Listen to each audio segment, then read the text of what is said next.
Class 10 chapter first real number exercise 1.1 का question number third. Question number third क्या है हमारे पास? Find the LCM and HCF of the following integer by applying the prime factorization method. तो first हमें ये दिया है, तो इसकी हमें क्या करना पड़ेगा? एचसीएफ भी फाइंड आउट करना है और एलसीएम भी फाइंड आउट करना है। ठीक है, तो पहले आ जाते हैं हम 12 नंबर पे। 2 की टेबल में कैंसिल आउट हो रहा है, हाँ 6 टाइम, देन 2 की टेबल में 3 टाइम, 3 की टेबल में 1 टाइम। 15 किसकी टेबल में आता है? 3 की टेबल में आता है, कितने टाइम? 5 टाइम, 5 की टेबल में 1 टाइम, देन 21, 3 की टेबल में 7 टाइम, 7 की टेबल में 1 टाइम। 2 इंटू 2 इंटू 3, 15 क्या है हमारे पास? 3 इंटू 5, देन है 21 कितना है हमारे पास? 3 इंटू 7। एचसीएफ क्या आ रहा है हमारे पास? इधर एचसीएफ कितना आ रहा है हमारे पास? 3 इधर भी है, इधर भी है और इधर भी है, तो कॉमन क्या आ गया हमारे पास? 3। एलसीएम हमारे पास इधर क्या आ रहा है?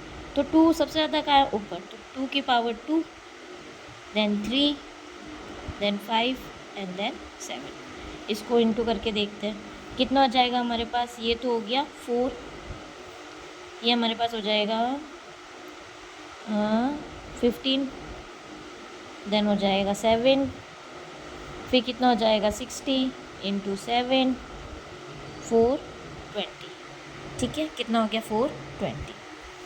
नाउ थर्ड में हमें एक चीज़ दिख रही है 17, 23 एंड 29।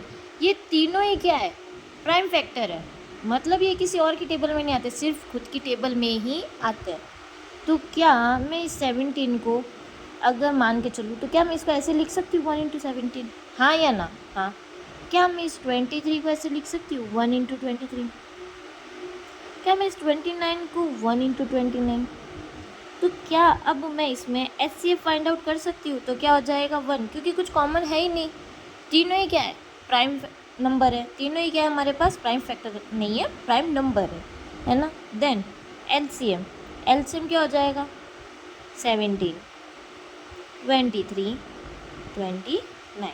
अब इनको हमें क्या करना है? इंटू करना है। ठीक है,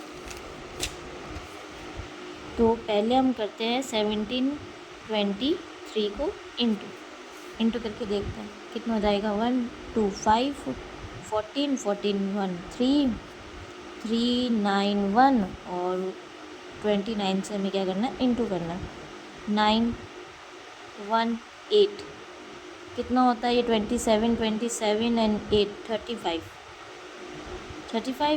देन 2, 8, 2, 8, 7, 9, 3, 13 का 1, 1, 1, 3, 3, 9। नाउ 8, अब हमारे पास थर्ड क्या है? 8। 8 को हम क्या लिख सकते हैं? 2 की टेबल में 4 टाइम, 2 की टेबल में 2 टाइम, 2 की टेबल में 1 टाइम, देन 9, 9 का क्या हो जाएगा हमारे पास? 3 की टेबल में 3 टाइम, 3 की टेबल में 1 टाइम। 25, 25 का भी क्या हो जाएगा? 5 की टेबल में 5 टाइम, 5 की टेबल में 1 टाइम। ठीक है, तो क्या मैं इस 8 को ऐसे लिख दूँ 2 इंटू 2 इंटू 2, देन 9 को लिख दूँगी 3 इंटू 3, 25 को लिख दूँगी 5 इंटू 5। एचसीएफ क्या आ गया? जल्दी से बता दो। 1, क्योंकि कुछ कॉमन नहीं है। एलसीएम क्या आ जाएगा हमारे पास? क्या आ जाएगा ये पूरा? 2 की पावर 3 इंटू 3 की पावर 2 इंटू 5 कितना हो जाएगा? ये हो जाएगा हमारे पास 2 2 4 4 2 8, 9 इंटू 25, 25 नहीं सॉरी 5। ये कितना हो जाएगा हमारे पास? 72 इंटू, अच्छा चलो ठीक है, इसको मैं ऐसे कर देती हूँ। ये हो गया हमारे पास 40 इंटू 9 कितना हो जाएगा? 360। तो एलसीएम 1, देन ये 360 आंसर। Thank you.